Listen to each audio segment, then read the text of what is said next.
যখন তার মায়ের কাছে যায়, তার মা তাকে কোলে তুলে নেয়, তাকে কত আদর করে। তুমি আমায় আদর করবে না মা? তুমি আমাকে কোলে তুলে নেবে না মা? আই আই পুত্র, তুই আমার কোলে আই রে সোনা, বুকে না যেও না দূরে। আই রে সোনা, বুকে না যেও না দূরে। তোর খুশিতে আমি খুশি, তোর হাসিতে আমি হাসি। তোকে যাবে না ভালোবাসি, তোকে যাবে না ভালো। আইরে সোনা, বুকে না দেও না পুত্র।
চাই না আমার রত্ন সিংহাসন, চাই না আমার স্বর্ণ রৌপ্যে মোড়া রত্ন সিংহাসন। কিন্তু মা, তোমায় একটা কথা বলবো মা, কেন তুমি আমাকে এতকাল তোমার স্নেহ থেকে বঞ্চিত করেছো মা? কেন তুমি আমাকে আমার বন্ধু ভাতার ভালোবাসা থেকে বঞ্চিত করেছো মা? আজকে তোমায় বলতে হবে কি করে পুত্র?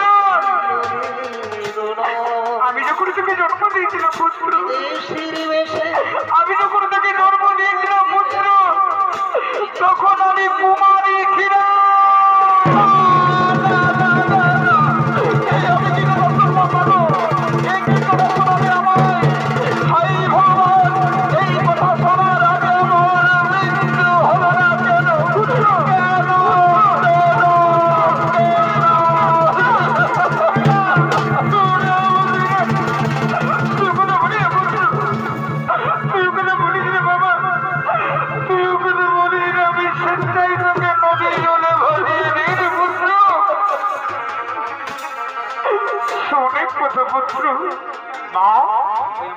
তাহলে তুমি আজকে এসেছো আমার কাছে?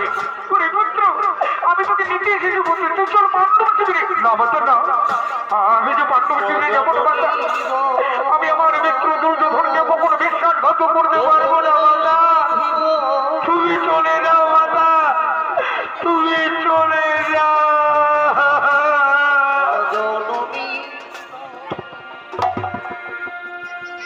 আরে যদি বাবা জন্ম দিলে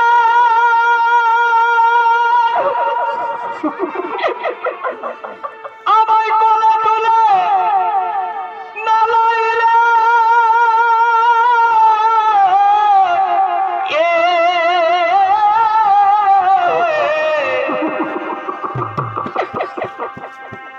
এই আমায় ভাসাইলে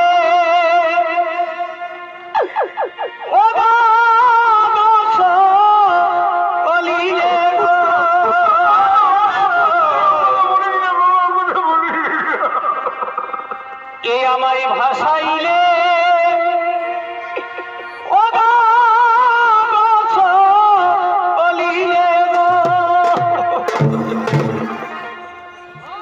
তবে কি ভাই আমার আমি না পাইলি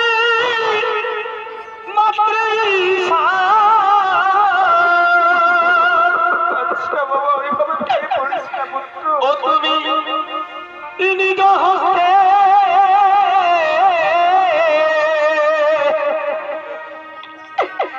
কেন নিজ হস্তে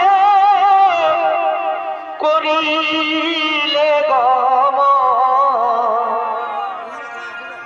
এই হয়তো ধন্য মায়ের মন এ মাতা কেন অন্তিম কালে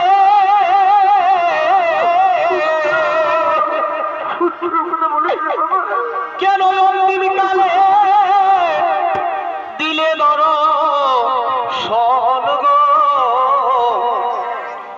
ধন্য ধন্য মায়ের মা, আমি তোমায় কথা দিচ্ছি মাতা, সর্বত্র তোমায় পঞ্চপুত্রের জননী মরে গেলে তুমি ষষ্ঠ পুত্রের জননী হবে না মাতা। আমি অথবা অর্জুন দুজনের মধ্যে একজন মরবো। আমি তোমায় কথা দিচ্ছি মাতা, আমি অর্জুন ছাড়া আর কোনো ভাইকে মারবো না মাতা।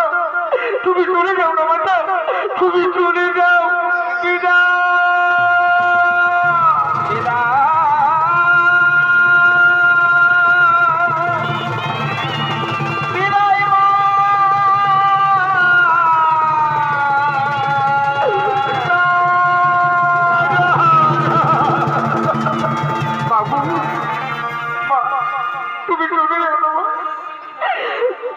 এটাই বোঝো তোমার সঙ্গে আমার শেষ দেখা মা, শেষ দেখা।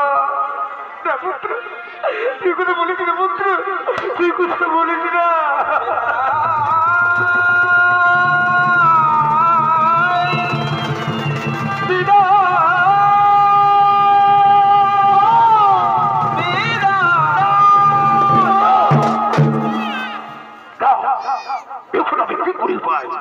একদিকে আমার জন্মধাত্রী গর্ভধারণী মা, অন্যদিকে কর্তব্য দুঃশোধ। কিন্তু না, আমি আমার কর্তব্য থেকে কিছু হাঁটবো না। কোথায় অর্জুন? যুদ্ধ করো, যুদ্ধ করো।